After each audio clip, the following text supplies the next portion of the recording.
This is the MG4 XPower, but this one here is a little bit different to any model that's come before it because it's been modified by MG Australia to figure out whether there's a market for a more focused take on the MG4 XPower. It's got some big changes that make it fun, and it's still ridiculously fast. 0 to 100 in 3.8 seconds for 60 grand. Nothing comes close. So, is there a market? You have your say in the comments section below, and if you keep watching, I'll tell you what I think about this car and why I think that it is definitely something that they should consider offering to customers. It makes a big difference. Stay tuned. If you haven't already, please like and subscribe. Let's get to it.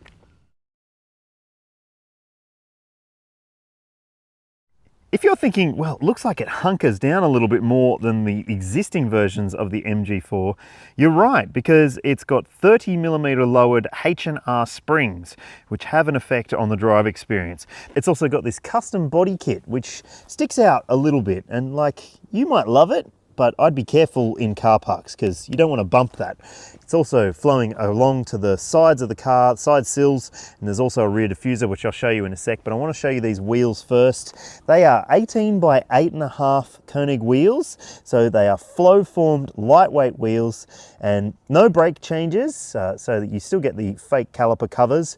But hey, I reckon that it looks really, really good in my opinion, but you tell me your thoughts in the comments section. If I was offering this, I would probably want to maybe get rid of the branding on that side skirt. It looks a little bit dorky, but now at the back you do have a rear diffuser, which looks a lot more aggressive than the standard rear bar, and it really does tie together nicely, I reckon.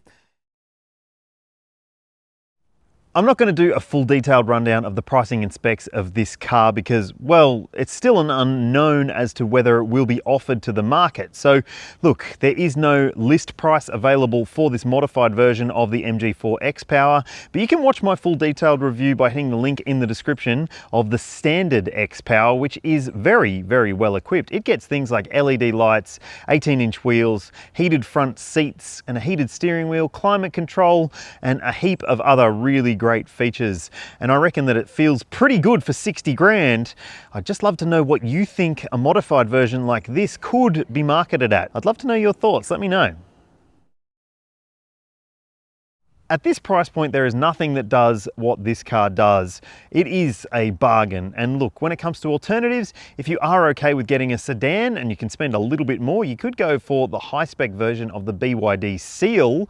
Now, it's all-wheel drive with a 3.8 0 to 100 as well, and it is a very different kind of experience. It's got a much more audacious interior and it's bigger. So if that's what you need, it could be the best alternative to this. Well, hey, if you're gonna spend 60 grand, why not spend 120 on a Hyundai Ioniq 5N? It's probably the most fun you can have in an electric car, and it's the full package, and it comes straight from the Hyundai dealership with the warranty that you would expect, and it's even warranted for track driving if you plan to do that. But there are very limited options when it comes to getting something that's this fast and this practical and this thoughtful and this fun as well. Well, it's more fun with these amendments that have been made. There are no changes to the interior of this version of the MG4 XPower. The changes have just been made to the drive experience and also the exterior design. But hey, there's one thing I just want to call out here. This screen is still not my favorite thing, but I do think that at least you've got some buttons down below which make it a little bit easier to interact with. But there's some things that I turn off every single time I drive this car because, well, they annoy me. Things like the MG Pilot system, I will put that every single time into lane keep assist off. I'll disable that because it's just a little bit too insistent for my liking. And also I've been turning off the traffic sign recognition system, though it's not the most annoying example of that technology that I've seen before. And when it comes to the driving modes, you do have a fair few to choose from, including Sport, which is the one that you might want to spend the most time in, and Custom, which means you can adjust things to suit your desires, and that's pretty handy, I reckon. Now, if you just have it in normal or Sport, you will still have the option to have single pedal driving if you want to. and energy save mode if you want to as well. But for a lot of the time I've been driving this, I haven't really been saving energy, I've been spending it. And on the screen here, there's also a sport mode indicator to tell you that you're in that mode. Now, also, I'll just go back to the home screen here, and I just want to check something else out. If you are on a track, you do have a track mode available. This screen, bloody... I'm touching you. Hello? There we go. So yes, the screen can be a little bit annoying. There is lap mode and stage mode. So if you are planning to do timing for your laps, if you are going to a racetrack, you can do that with this car, and that's kind of cool. I'm not doing that because I'm not at a racetrack. I'm on a public road. Come on, mate. There we go. Yeah, so, yep, as you can tell, the screen's still a little bit annoying, and the controls can still be a little bit annoying, and the fact that you've got piano black here on these parts of the steering wheel can also be annoying because it shows up fingerprints. I don't like fingerprints. Like I said, if you want more detail on the interior of this car, make sure you go and check out my full detailed review of the XPower. Yes, you heard me correctly when I said before that this car can do 0 to 100 in 3.8 seconds, which is faster than an A45 AMG from Mercedes, and that car is twice the cost of this. It's got a dual motor layout, yes, one motor at the front axle, one at the rear, so it's all-wheel drive with up to 320 kilowatts of power and 600 Newton meters of torque. Yes, with a single-speed transmission and all-wheel drive, as I said, so it is an absolute weapon when it comes to acceleration. But let's talk about range and charging. The MG4 XPower gets the slightly smaller 64 kilowatt hour NMC battery pack that the mid-spec models get. The higher grade version, well, the long range version gets a bigger battery pack, but the claimed driving range is 400 kilometers on the WLTP standard, but just like a petrol car, if you thrash it, you're going to get less than that, right? So let's talk about charging. Your charge port is on the passenger side rear of this vehicle, and yes, you do have AC charging at a maximum rate of 6.6 kilowatts, which is a bit slower than some other vehicles in this segment, but it does mean that you should be able to charge from a wall box at home in about 9 hours. And there's also DC charging, as you would expect. You'll see the rate for the maximum charging rate on your screen now, and also how long it should take to get from 10 to 80%, depending on where you are plugging in, because that does obviously play a big part.